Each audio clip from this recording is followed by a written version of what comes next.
buhay, Lord Jesus Christ. Ngunit hindi kami nabahala, Lord, dahil nakasulat na, Lord, sa Bible na mangyayari ang mga lahat na ito, Lord Jesus Christ. Upang ang tao sana, Lord Jesus Christ, ay mamulat sa katotohanan na walang ibang daan tungo sa kaligtasan, kundi yung pangalan mo lang, Lord Jesus Christ.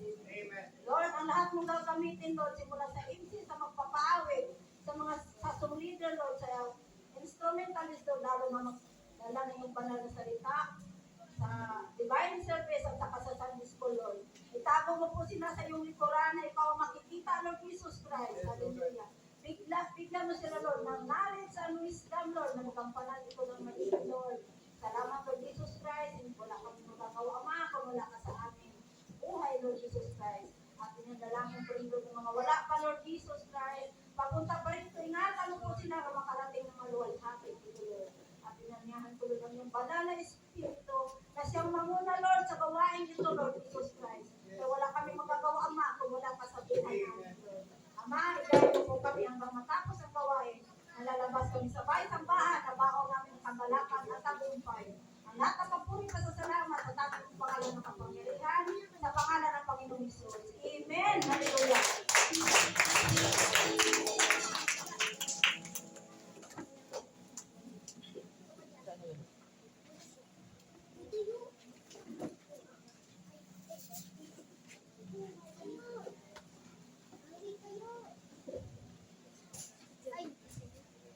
Dalangin ng pasasalamat.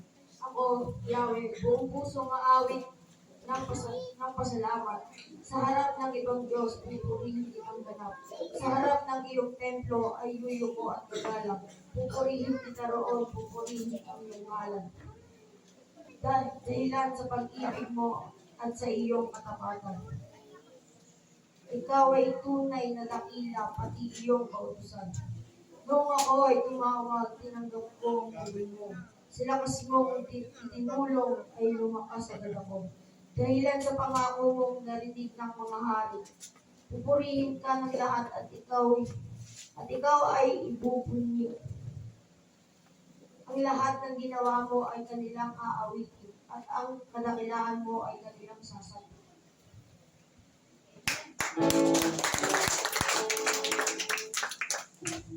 Amen. Hallelujah. Ay mga kapatid, ganun po. Tayo may nakatipid. Nakapagdapat lamang na nangyayari sa ating Panginoon ang buong puso. Kaya naman tayo sabay-sabay na mawag natin Panginoon. Hallelujah. Itaas natin si Lord sa umagang ito. Amen.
Masaya po po sa ating Panginoon. Kawitin po natin yun. Di makakambas sa kawalan.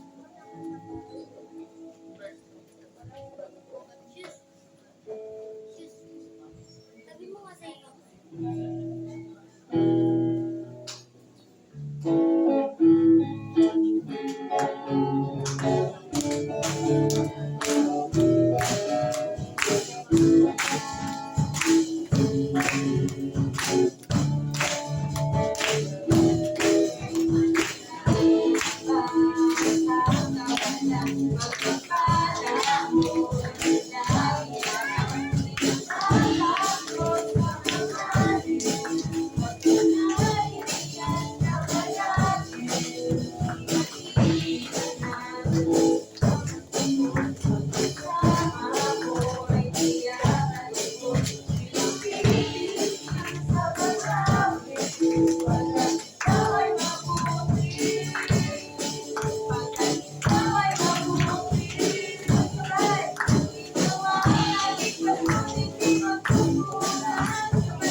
Yung taktak mo yung ano, water dispenser. Tayo po yung magbigay na natin. Pati yung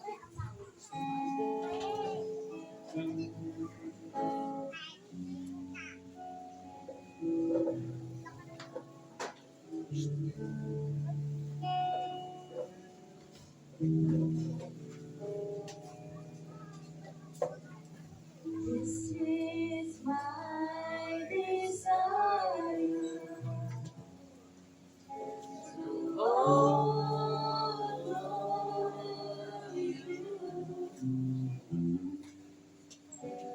Lord, with all my heart, I worship you.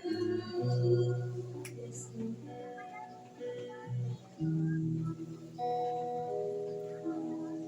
all I have within me,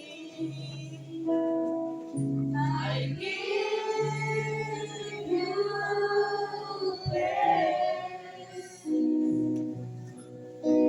All that I adore is in you.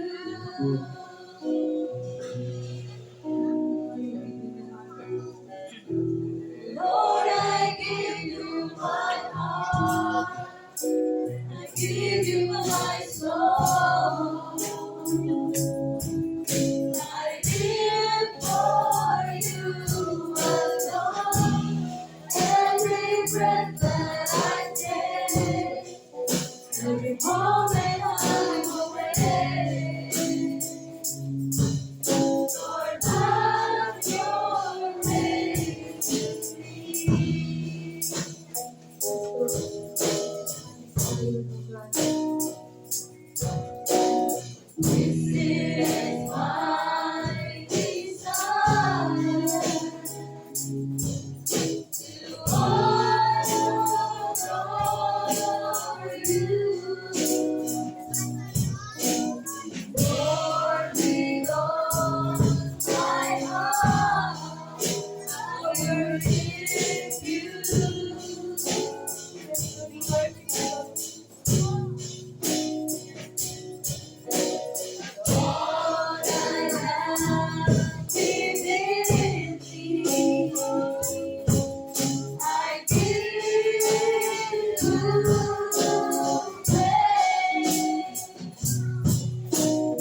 Jesus,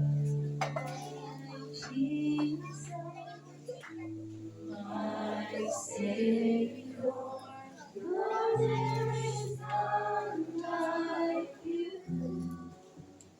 All of my days, I want to praise the wonders of your mighty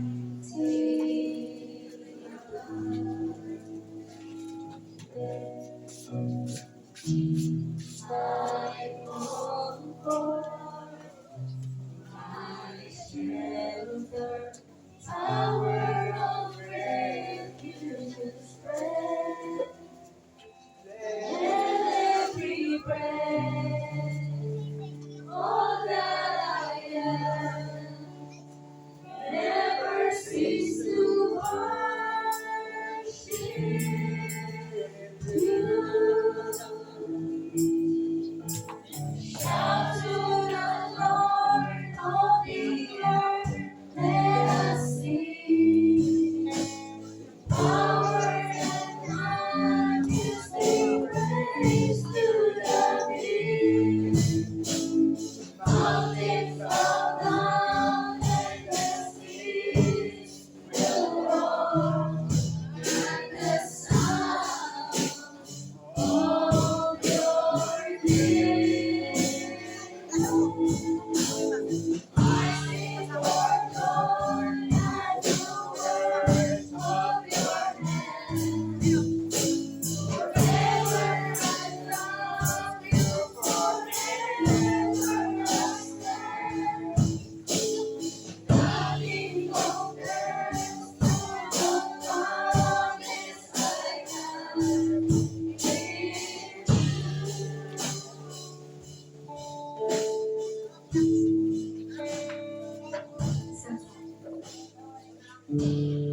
my Jesus, my Savior, Lord, there is none like you.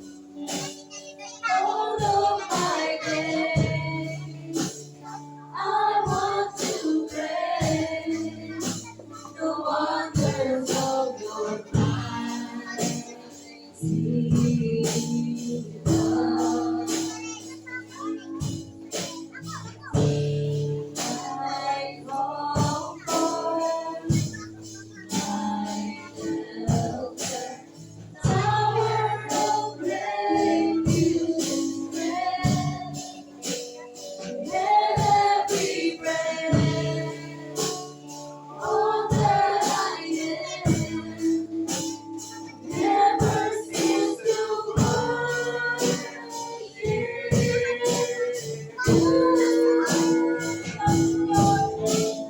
Shout to the Lord, all the earth, let us sing. Power and majesty, praise to the King. Mountains go down and the seas will roar at the sound of your name. I sing for joy at the words of your hand. Forever I love you, forever I stand. Nothing compares to the promise I have.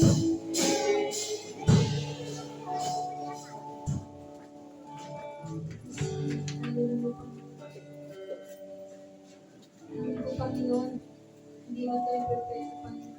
Iyong paningin, Panginoon.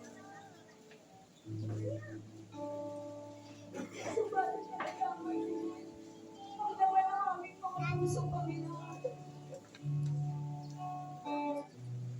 Maraming salamat po. Kasi ang hindi siya panaya. Pagkakataon, Panginoon, dahil sa aming mga pagsubok, kaya Panginoon sa kapatiran, kami natin sa Panginoon, sinipresente, Panginoon. Alam po namin, Panginoon, na kami hawak mo, Lord. Salamat po sa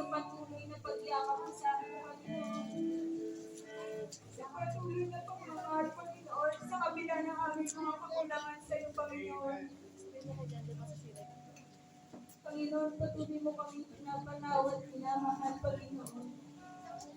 Niyayakap ng paulo. Kung pagkakataon, Panginoon, pasalamatan ka, Panginoon, sa harap, Panginoon, ng maraming sa Panginoon. Maraming salamat, Lord. Sa'yo lamang ang papuri at pasasalamat, Panginoon. Praise you, Lord.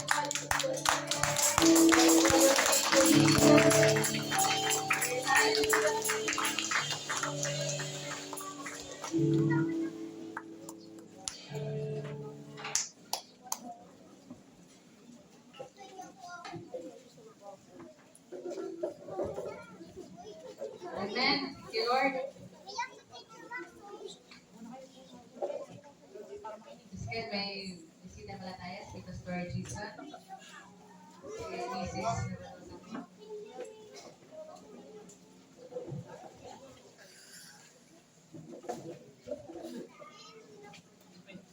Ngayon, dadako naman tayo sa unang Sunday school natin. Katawagan ko si Pastor Jerry. Magbahagi po sa salita ng Diyos.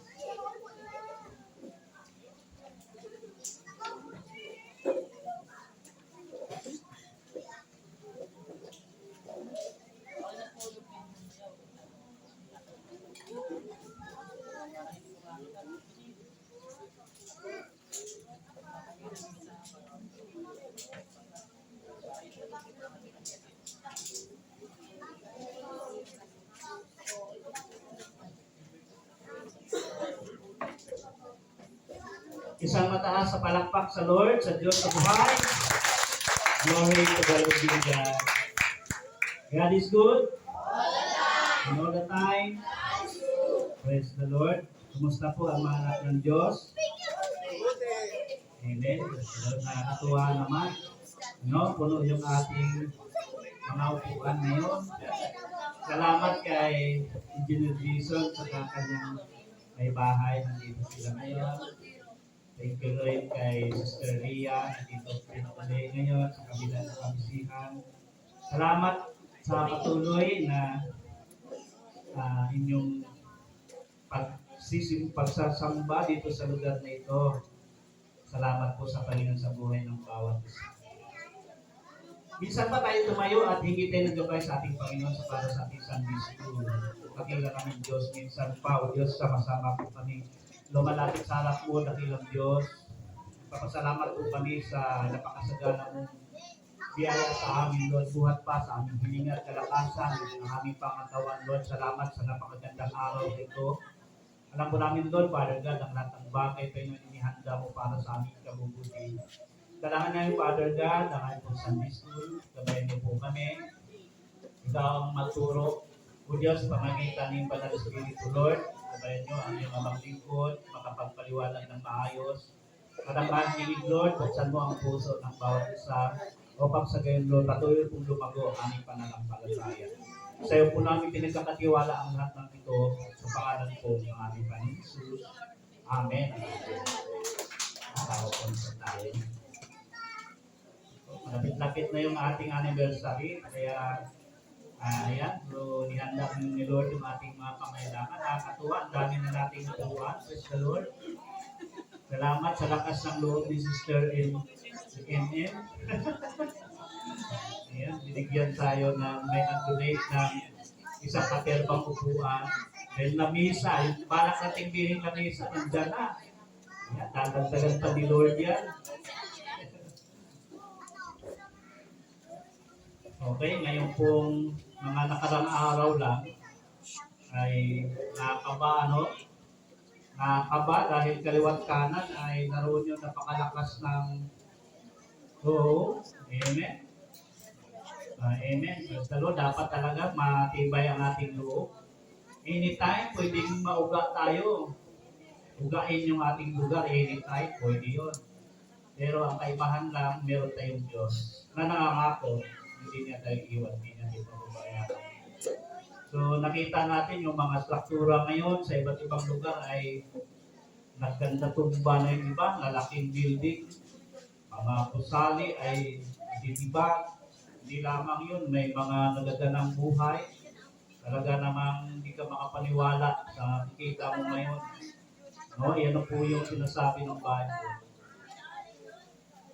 Sa tingin niyo po, bakit may mga gusali na madaling nag-collapse?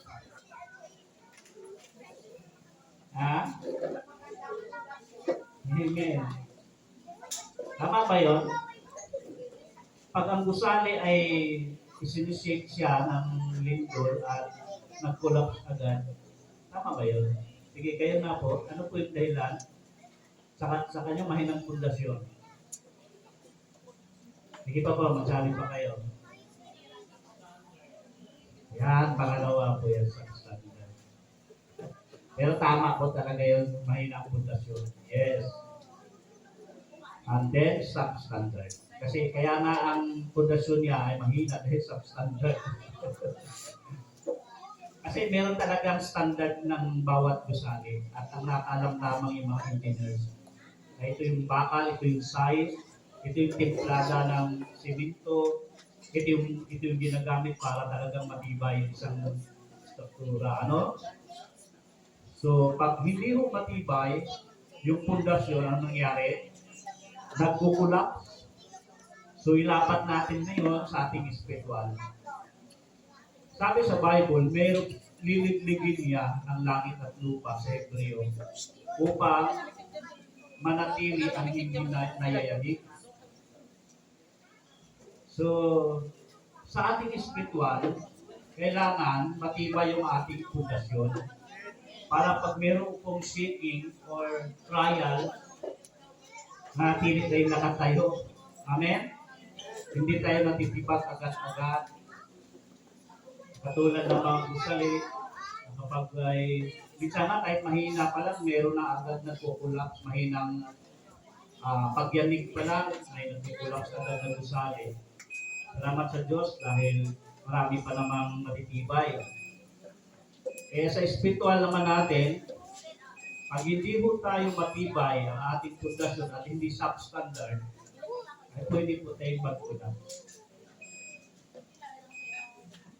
Gusto ko pong pag-aralan yung law and good news.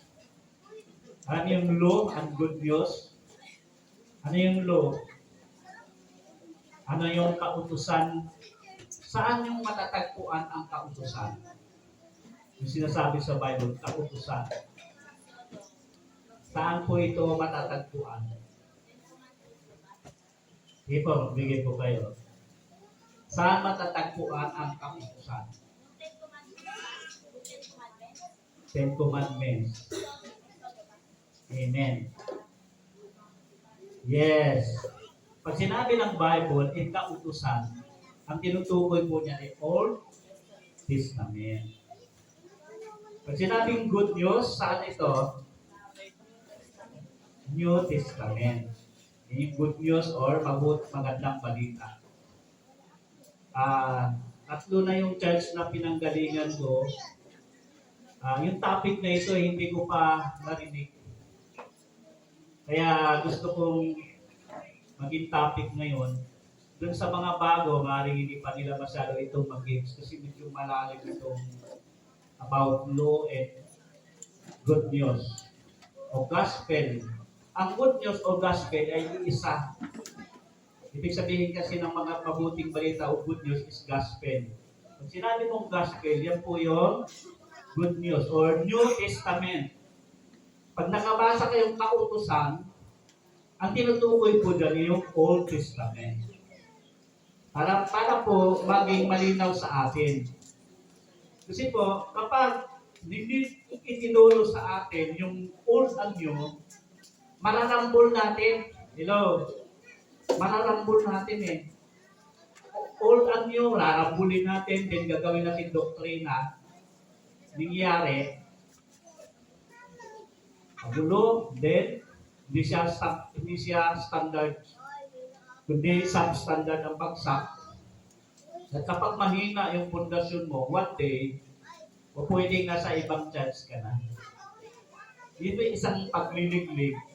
Kapag na-testing po yung ating pundasyon, o pwede hong maiba yung faith mo, kapag naka-encounter ka ng mga taong may pundasyon na matibay, pero hindi naman talaga yun ang ano nila, talagang pinaka standard. Meron din namang matibay na kinahawakan kahit na hindi yun ang standard. May mga ganun, church. Eh ngayon, kung hindi natin pinag-aralan yung old at new, kala natin tama lahat. Kaya, wag mo nating sasabihin nasa Bible yan, kaya pwedeng ipangaral. Hello? Hello? Sangayon ka ba? Ngayon, sa ganon, pag nasa Bible, lahat pwede ipangaral. Pwede ba yun? Hindi po. No. May mga bagay ho sa Bible hindi na pwede ipangaral ngayon. Hindi na applicable. Naniwala po ngayon. Sa all po ay napakarami ho hindi na applicable ngayon. Napakarami. Yun ho mag-alay ka lang ng magtatay ka ng hayo para sa kasalanan mo. Hindi na applicable yan. Kasi si Jesus po yung tinutukoy nun. Siya po ang pinatungkulan ng darating na mag-alay ng dugo para sa kasalanan. Pagsamantala lamang yun sa old. Alam niyo po yung circumstances o yung pagtutuli ng mga kalalakihan sa old, sa testament ay yun po ang kaparaanan ng mga Hudyo bilang pakikipagkubinan o pakikipagtipan sa Diyos. Tutuliin ka walong araw yung sabol, tutuliin bilang pakikipagtanda na sila po ay may tipan sa Diyos. But sa New Testament, wala na po yan. Hindi na po required na tuliin ka para may tanda yan, may tipan ka sa Diyos. Kaya kailangan na ngayon ay mapananampalataya kay Jesus Christ, then may tipan ka na. Bakit may pagtutuloy tipan na Diyos? Kasi may blood, pag tinuli na may blood, tinutukoy pa rin si Christ doon. Yung the blood covenant ni Jesus Christ. Kaya napakarami mo sa Bible na sa old na hindi na applicable ngayon, mga kapatid. Mayroon pa ito, pakinggan yung mabuti ha. Sabi ni Paul doon sa Galatia, about circumstances or circumcise, yung pagtutuli, about sa pagtutuli, sabi ni Paul, yung gusto magpatuli, sabi doon sa Galatia, kailangan tuparin niya ang buong kautusan dahil ang binabatay na uli ay yung Old Testament eh. Kapag nagbabatay ka sa Old Testament, ng aral ng Old Testament, kailangan tuparin mo lahat ng Old Testament. Yun po ang ibig sabihin. Hello? Pagbabalik kami yung Old Testament, in-apply mo ngayon, mapanganib na po. Meron sa Galatia. Tingnan nyo nga po yung Galatia 3:10. Kung bakit hindi na po tayo bumabalik sa Old Testament. Doon muna tayo sa Galatia 3:10. Ano bang mayroon, Pastor? Bakit ba ayaw na ayaw mo yung Old? Kasi nga po, yan ang akong sinasabi. Pakibasa po yung Galatia 3:10. Hindi po ito masyadong napag-aralan. Kaya ako man noon, di ko alam. Basta sa Bible. Aral ng Bible. Yung pala, napakalaki pala ang panganib pag nandoon ka sa Old Testament ang iyong pundasyon. Kaya din ang Galatia, pakibasa po. Sino mo na nakatagpo? Para kahit pa paano po, matuto tayo at alam po, magagaling na po tayo. Yung iba dyan, po yan. Pero sana yung iba pa, ito tumibay. Trend din ang Galatia. Ang lahat ng umaasa sa ginagawa ayon sa kautusan ay nasa ilalim ng isang sumpa. Naku. Sapagkat nasusulat, susumpain ang hindi sumusunod at hindi gumagawa ng lahat ng nakasulat sa aklat ng kautusan. Amen. Malinaw po ba? Sundan niyo po, kung maaari po, tiklot niyo po yung mga talata, isulat niyo po. Napaka-panganib kapag ang iyong pundasyon sa faith mo ay Old Testament. Why? Sabi dito, ang lahat ng nalalaman sa pagsunod sa kautusan ni yung kay Moises ay nasa ilalim ng isang sumpa. Gusto niyo po maging sumpa ulit? Gusto niyo susumpain kayo ng Diyos? O tayo? Ayaw natin. Pero kapag ang iyong pundasyon ay Old Testament, so nasa sumpa, pumupunta ka ulit sa sumpa. Yung po sabi ha, ito yung grace. Ito yung grace ha. Ito yung lugar na ito, yung grace. O biyaya. O sa panahon ni Christ. Kapag ang pundasyon mo ay Old Testament, ito yung sumpa, ito yung course, at dito ka ulit. Nasa ilalim ka ulit sa sumpa ng Diyos. Kapag ang hinahawakan mong batayan sa buhay mo ay old or kautusan ni Moises. Hello? Ito nga, kahit pa paano, maano tayo dyan. Kasi, hindi naman lahat ng nasa old ay hindi na applicable ngayon. Hindi lahat. Mayroong applicable ngayon na nasa old, pero hindi siya binigyan ng specific. For example, 10 Commandments.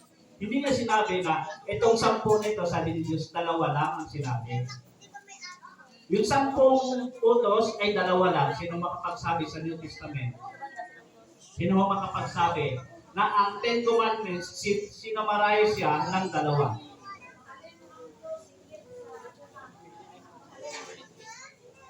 Amen. Bigyan ng Diyos higit sa lahat at iyong kampo. 2 na lang, pero sakop daw po yung 10. So meaning, applicable pa rin yung part na yon until sa New Testament. Yung part na yon ha. Kasi yun po ang pinaka major na aral ng Diyos na hindi yung pinawalang bisa yung 10 Commandments. Hello? Ang 10 Commandments, hindi yan sa pinawalang bisa. Meron din sinabi si Jesus sa Mateo, pakinggan yung mabuti ha, 17:18. 5:17-18 ng Mateo. Para mabilis tayo, ako na magpapasa para hindi na ako maghintay. Pero kung mauna kayo magbuklat sa akin, kayo unang tumayo. 5:17 ng Mateo. Huwag ninyo akalain na parito ako upang pawalang bisa ang kautusan.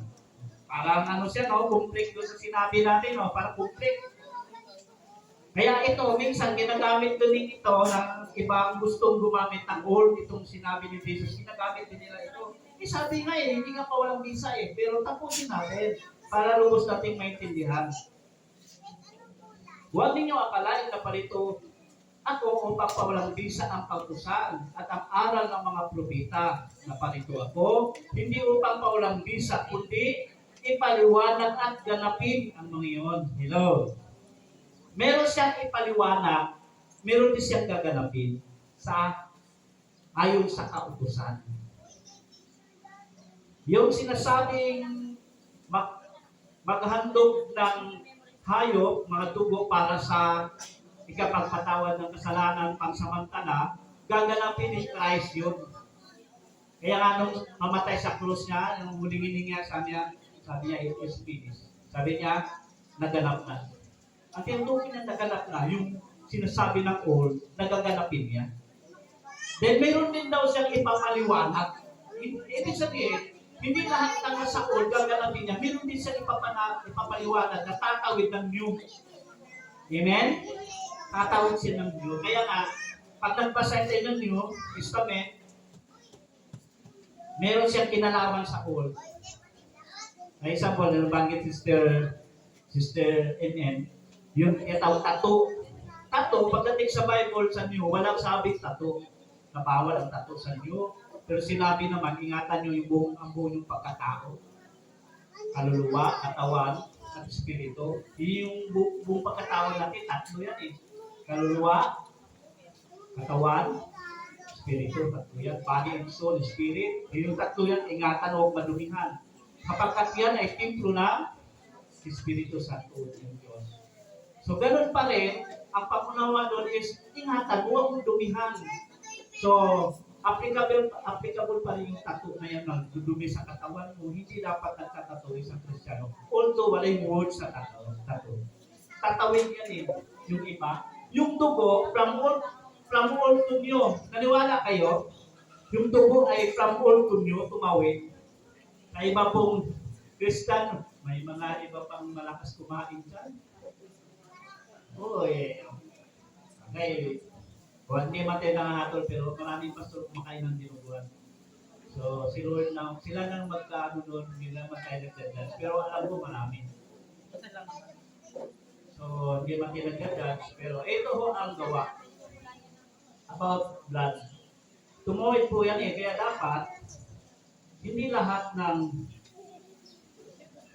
lahat ng nasa old ay hindi na applicable ngayon. Mayroon lang mga specific na tumatawid pa. 15:29, pakibasa. And 20 muna. 15:20. And tatalon sa 29. Kung wala pa kayo, si Sister Marilu, hindi mo na nakatagpo. Huwag kayong makain ng anumang ihandog sa mga Diyos-Diyosan ng dugo ng hayop na binigay. At huwag kayong magbibigay ng dalawan ng mga yan bago magbuti. Amen. Huwag daw kakain ng anumang inihandog sa mga Diyos-Diyosan. Ayan sa New Testament, maraming ibinawal na pagkain sa Old Testament tungkol sa mga hayop. Di ba? Tungkol sa mga hayop, bawal kainin. Pagdating sa New, hindi na siya bawal. Tama? Yung mga kaming baboy, mga mumuya, bawal nun na. Pagdating sa New, hindi siya bawal kasi nilinis sa lahat ng pagkain. Liban sa dugo kasi nakasulat pa rin yung dugo eh. Then, kahit karne ho yan, nasabihin natin nilinis na, pero inihandog sa Diyos-Diyosan ng mga pagano. Inibitahan ka ng piyesta, then nakikain ka sa piyesta dahil naghanda, yung part pala nung kanilang kinain ay inihandog din sa Diyos-Diyosan nila. So, kumain ka ng bawal, hindi mo alam. Liba na lang siguro kung Christian yung nag-invite. Lugar namin ay may piyesta, punta kayo, pero hindi kami magluluto para sa kanilang Diyos sa sino man. Maghahanda kami para sa inyo. Pwede gano'n. Magluluto kami para sa inyo, hindi para sa piyesta. Kundi para reunion tayo. Pwede rin gano'n. Pumunta ka dahil nag-invite. Pero hindi naman Christian yung pinunta mo. Kumain, hindi hinanda kayo pagkain. Okay, pero kung unbelievers, pumunta kayo, naghandog sila ng magpakain sa iyo, pero part ng ihandog sa altar nila, kinain yung pinagbawal ko. Bawal po yun. Yung dugo, bawal. Sabi niya, huwag kayong kakain ng anumang inihandog sa mga Diyos-Diyosan at ng dugo. Maging sa 20, ganun din sinabi sa 20. Acts 15, 20, and 29. Tandaan niyo po yan. Kasi yung iba po, ayaw nilang, hindi, nilinis sa lahat ng pagkain. Sabi gano'n, hindi po, bawal po yan hanggang New Testament.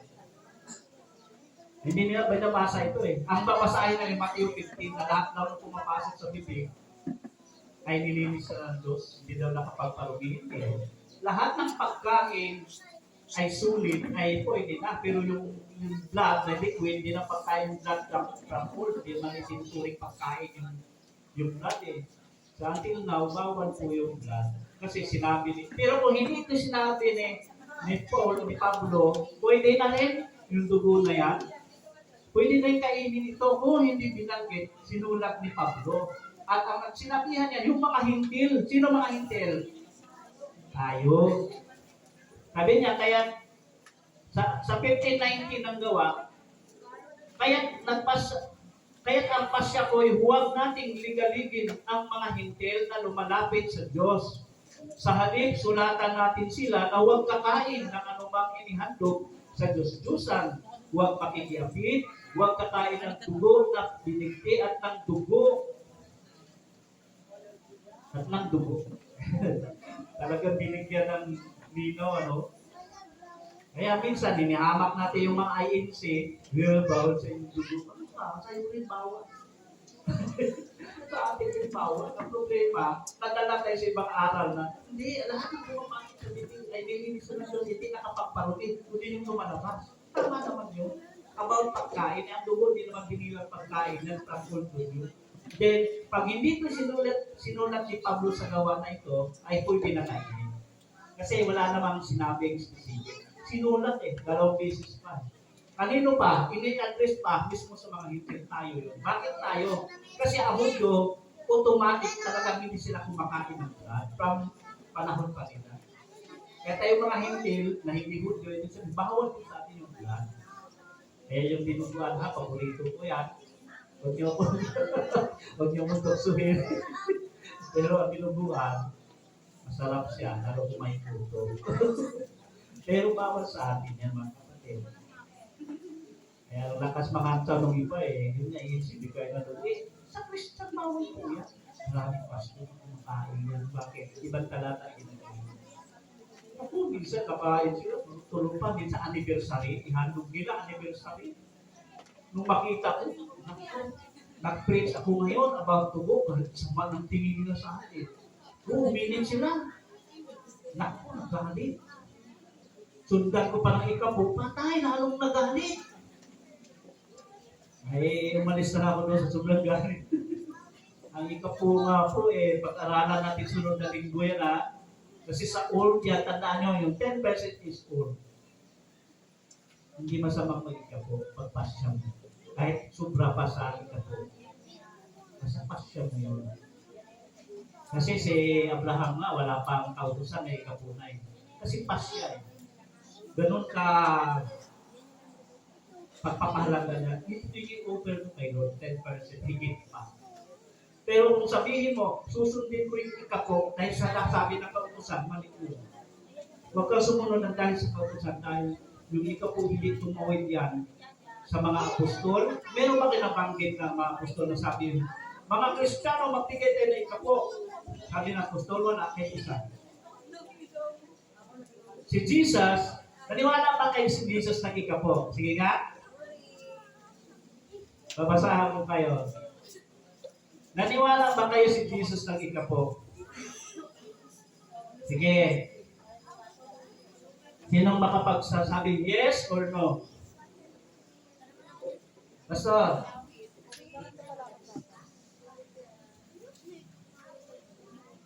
Sinong makapagsasabi na si Jesus ng ikapo?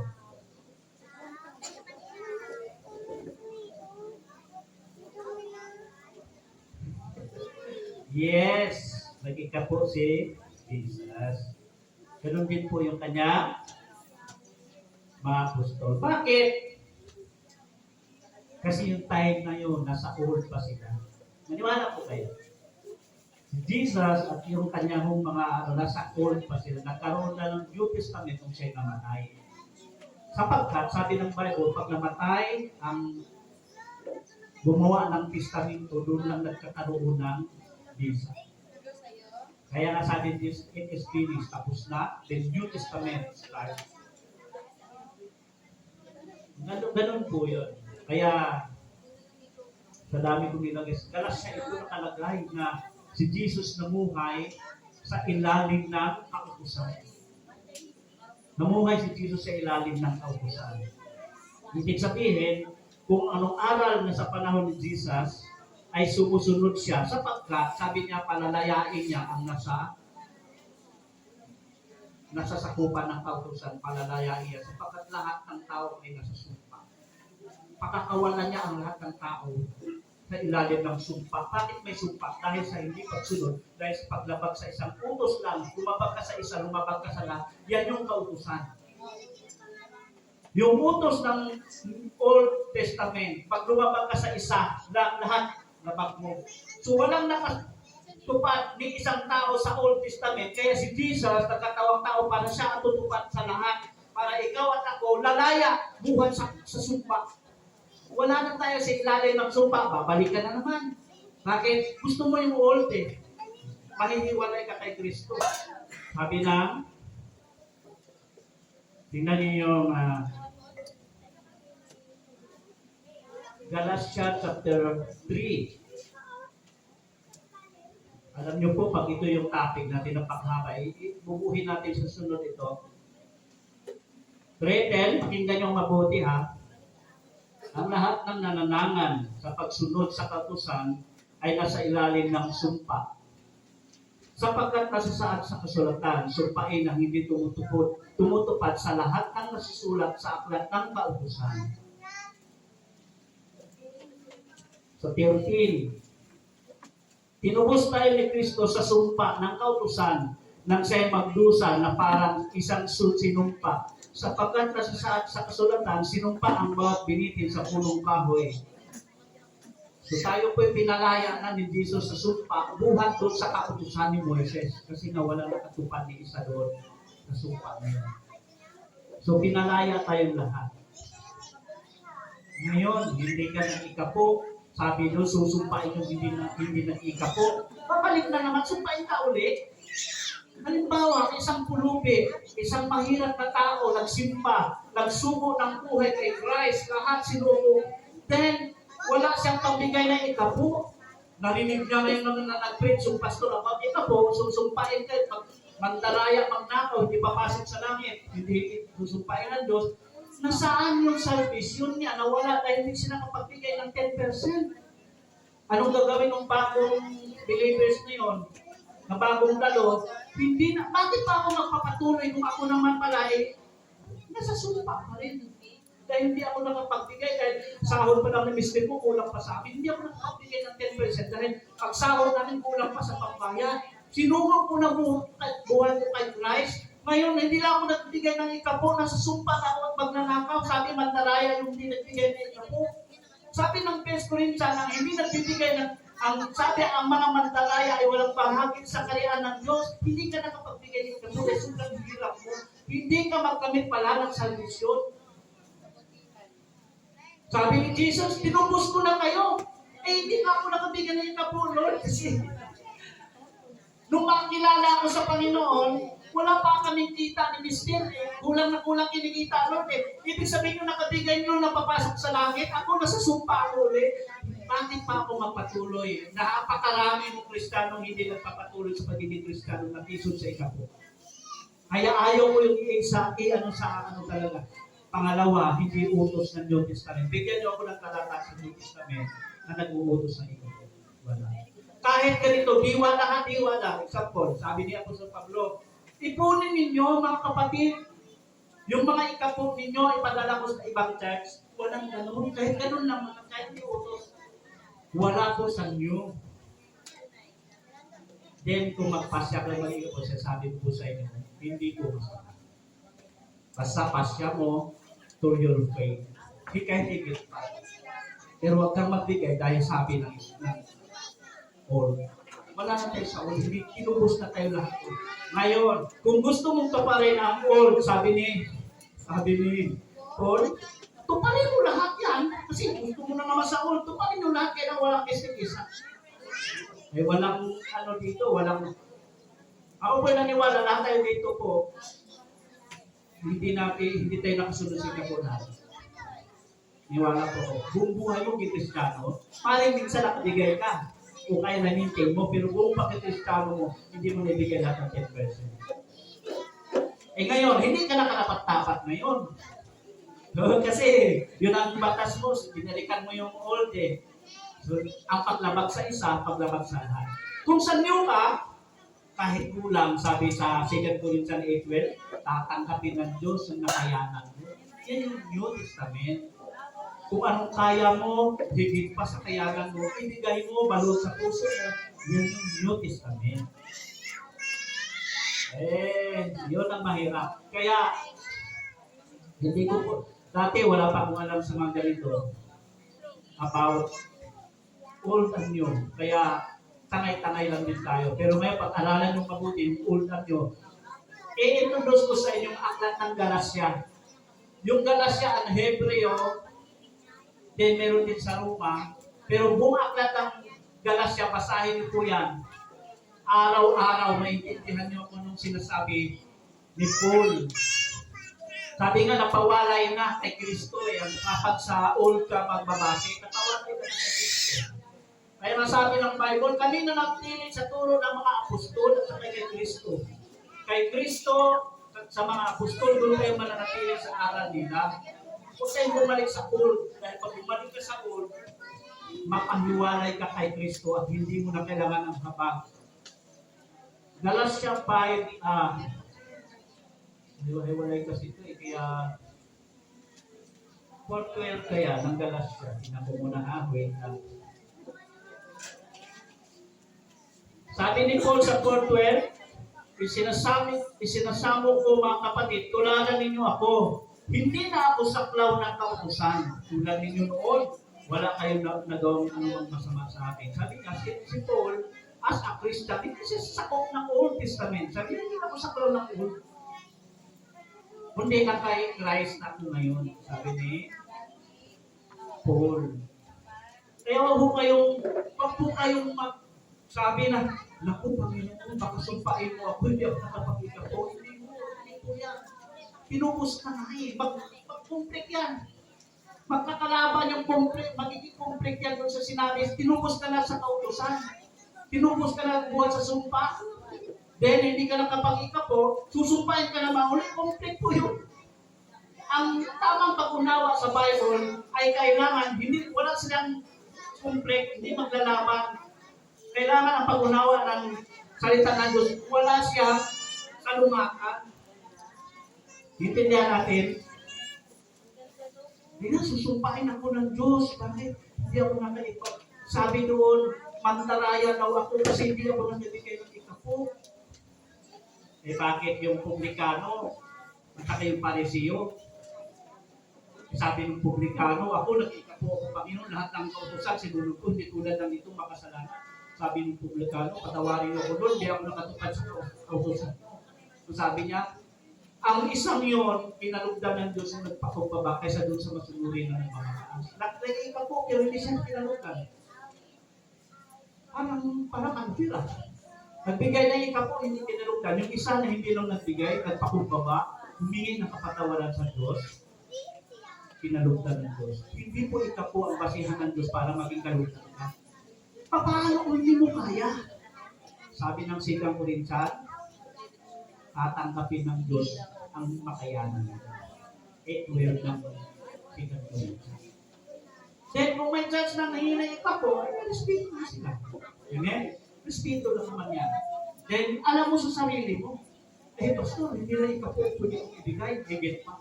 Bakit ganun ka? Laki ng pasasalamat ko sa Diyos na ito. Dapat siya, sapagkat siya ang may-ari ng lahat ng bagay na meron ako. Hello? 10 ang hiningi, pero ang binibigay ko higit pa. Masama ba yun? Hindi. Bakit? Nagpasya ka. Tama, hindi uutusan ka dahil yun ang kautusan. Dapat maging malinaw sa atin. So, respeto natin naman kung naniwala sila. Mahal sila doon. Doon po sila. Kaya maging balancing tayo. Kasi po, maraming nababackslide na bagong mananampalataya pag nakalinig ng ikapo. Ikaw ba naman nagsurrender ka ng buhay kay Christ, sumpain ka ulit. Ikaw ba naman nagsurrender ka na, sabi, makapasok ka na sa kaharian ng langit, hindi ka nang bigay ng ikapo. Sabi ng ikapo, ang mandaraya ay walang, sabi ng ikapo, ng malakas rated, gagamitin natin malakas. Sabi doon, dinadayan ninyo ako sa lahat ng ikapo, dinadayan nyo. Ang mandaraya, sabi ni Paul, walang bahagi sa kaharian ng langit. Sabi doon, susumpain ko ang sino mang hindi nagbigay ng ikapo. Sabi naman ni Christ, pinalaya ko na kayong buwan sa sumpa.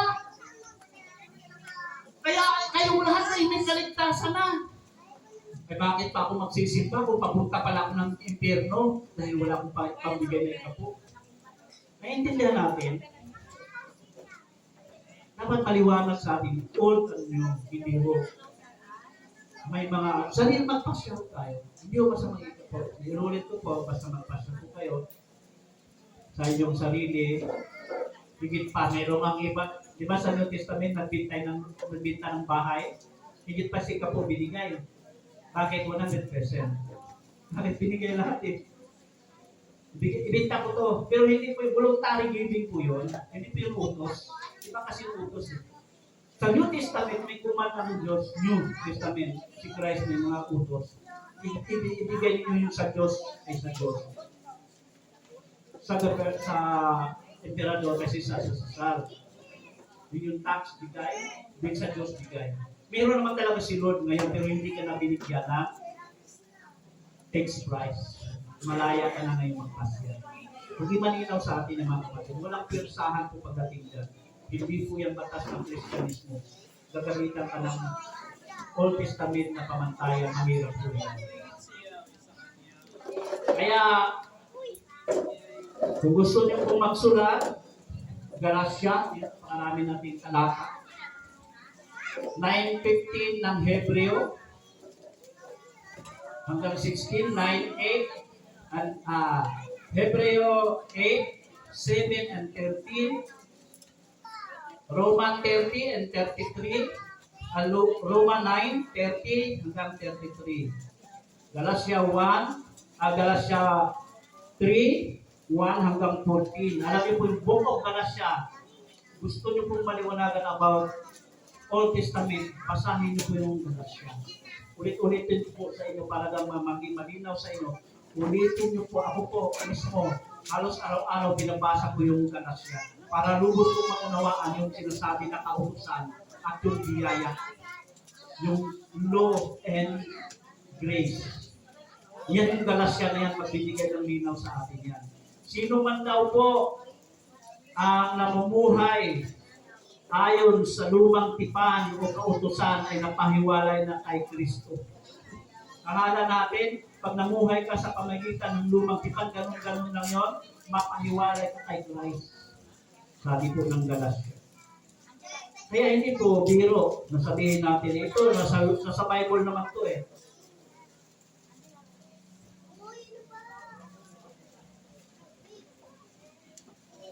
Hindi po kung nasa Bible po ay applicable.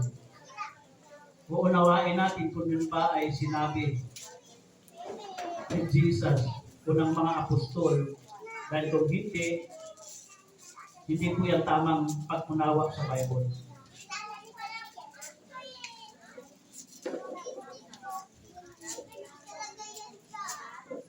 Sandali lang po, kasi kanina ko pa hinahanap yung kung namumuhay sa pamagitan ng kautusan ay napahiwalay na kay Kristo.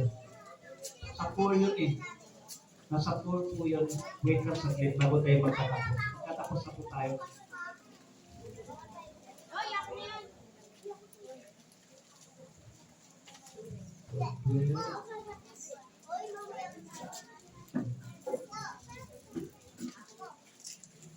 Makita.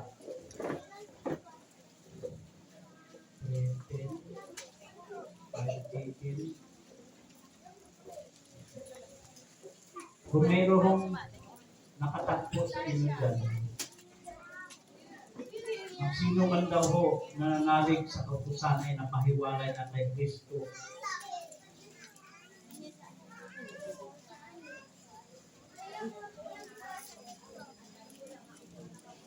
Hindi ko nakita. Hindi na siya nangailangan ng kahabagan ng Diyos. Kaya maingat po tayo mga kapatid sa pag-unawa sa Bible.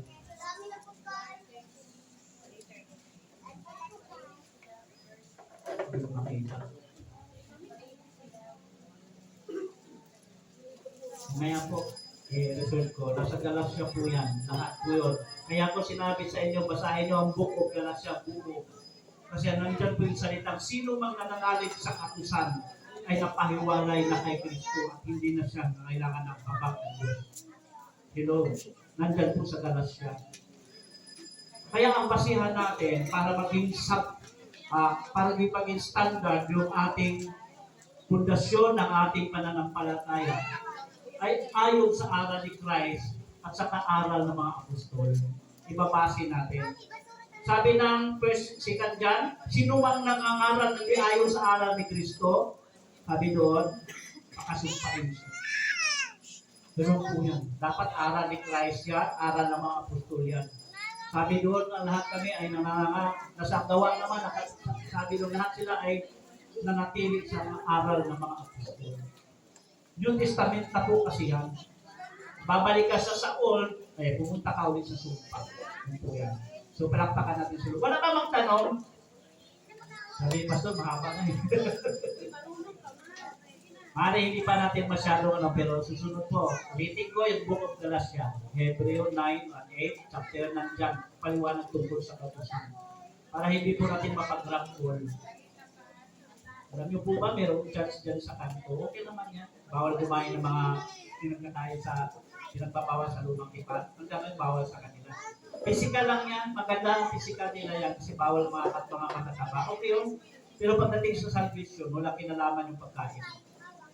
Okay lang yun. Pero kapag yun ang maging basihan mo sa iyong pananampalataya, yung old, bumabalik ka ulit sa sumpa. Sabi yun na ngayon. Ganun po yun. Kaya matuto tayo kung paano inuunawa ang Bible. Hindi ko muna dyan pwede nating yaran. Tanungin natin sino yung mas nakakalam sa Bible. Tanungin natin ito. Pero nasa inyo po yan. Tandaan nyo po, kung anong sinabi ko po, nasa inyo kung paniwalaan nyo po. Kung hindi, it's up to you. Amen? Sa atin po yan. Hindi ko po pinipilit kung ano po yung stand natin. Ito po yung stand natin. Babasahin ko rin po ito sa susunod. Ito po yung statement of faith. Hindi ko po ito sarili. Kundi lahat po nasa Bible. Then nasa inyo, kung paniwalaan nyo. Kung hindi, nasa inyo po yan. Amen? Hindi ko po ito nasa inyo. Kailangan ito, no? Babasahin ko, gawin yung basihan. Sa tingin nyo mali, kayo magsabi mali, ikaw baguhin nyo sa inyo. Okay lang yan, wala sa pilitan. Pero sana po, habang nandito tayo, huwag natin itong balagbagin. Kasi irespeto natin yung naglagay nito. Basahin natin ito. Gusto yung picture nyo, i-reset natin. Gawa-gawa ba nito ni Pastor? O tama ba ito yung interpretasyon ni Pastor? At hindi lang ako na ganito. Lahat, karamihan ng Christian, ito ang faith. Hindi ba share na po? Kaya salamat sa Panginoon sa kanyang gabay sa atin. Jesus pray. Salamat po Diyos sa naisin namin pag-aaral, Lord. Hindi po madaling umunawa sa iyong salita sapagkat ito po ay 66 books. Maring nalilito po kami. Subalit, Lord, nandyan ang great teacher namin, ang iyong pong Holy Spirit. Siya magtutulong sa amin ng buong katotohanan. Sabi mo, Lord, hindi kami dapat bumalik sa sumpa. Ayun sa utusan mo, Lord, kami pinalaya niyo po kami sa pamagitan ng kamatayan ng bugtong na anak. Kaya wala na kami sa sumpa, kami katanggap lahat sa iyong harapan. Salamat dakilang Diyos sa iyong pagbibigay ng pag-unawa sa bawat isa. Nawa ang aming aral na ito, tumanig sa puso ng bawat isa ito aming may pamuhay o pag hindi kami matangay ng mga katuroang hindi ayon sa standard niyo. Hindi substandard naging dahilan para bumuwa ng faith namin. Lord, salamat Father God sa biyaya in Jesus' mighty name. Amen at amen. Palakpakan natin si Lord.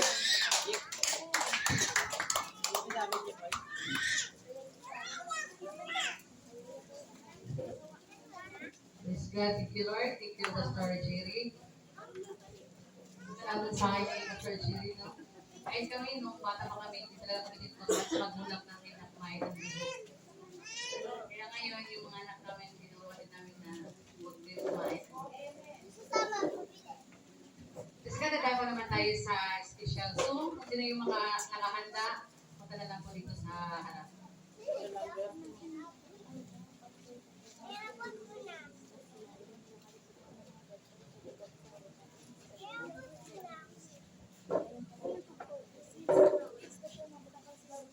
Special Zoom.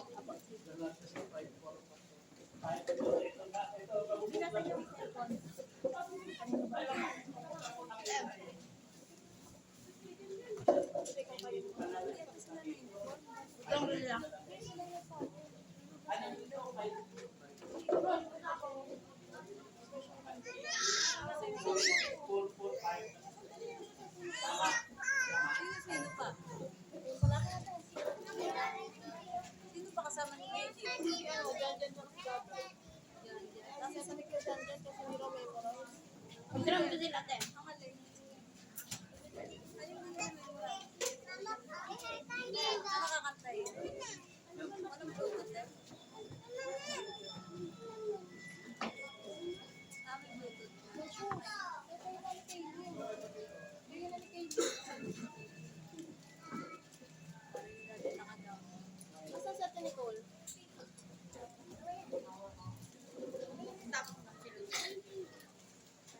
Ayun, fish.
Tiwala ka lang, itawa ko sa kanya. Mag-alala, dahil nakikinig siya. Huwag kang bibitaw, umabit ka lang. Pagkakasuko, ipaglaban mo ang katotohanan. Ituloy ang laban. Huwag mong hihinto, ituloy ang takbo. Huwag kang mag-agot, tayo ay lalakbay sa daan ng buhay. Tama ang Diyos na lumalang. Dito ka na, aatras ka pa ba? Wag na, tingin ko hindi makakaya. Palaging mag-asa, magtiwala ka lang. Itawag mo sa kanya, huwag kang mag-alala. Dahil nakikinig siya, huwag kang bibitaw. Umabit ka lang, huwag kang susuko. Ipaglaban mo ang katotohanan. Ituloy ang laban. Huwag kang hihinto, ituloy ang takbo. Huwag kang mapagod, tayo ay maglalakbay sa daan ng buhay. Tama ang Diyos na lumalang, umapit ka lang. Maraming pagsubok man ang dumating, tumuloy ka lang. Lahat ay lipatin. Huwag kang bibitaw, umapit ka lang. Huwag kang susuko, ipaglaban mo ang katotohanan. Ituloy ang laban. Huwag kang hihinto, ituloy ang takbo. Huwag kang mapagod, tayo ay lalakbay sa daan ng buhay. At tama ang Diyos na malang, umapit ka lang. Umapit ka lang.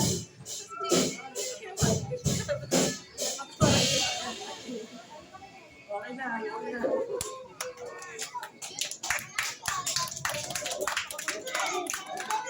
Yan ang kapag-asa ni Ate.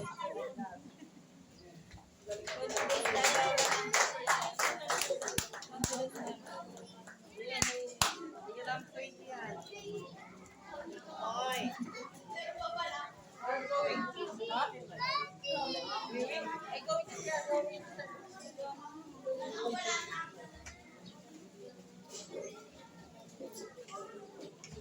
Hello.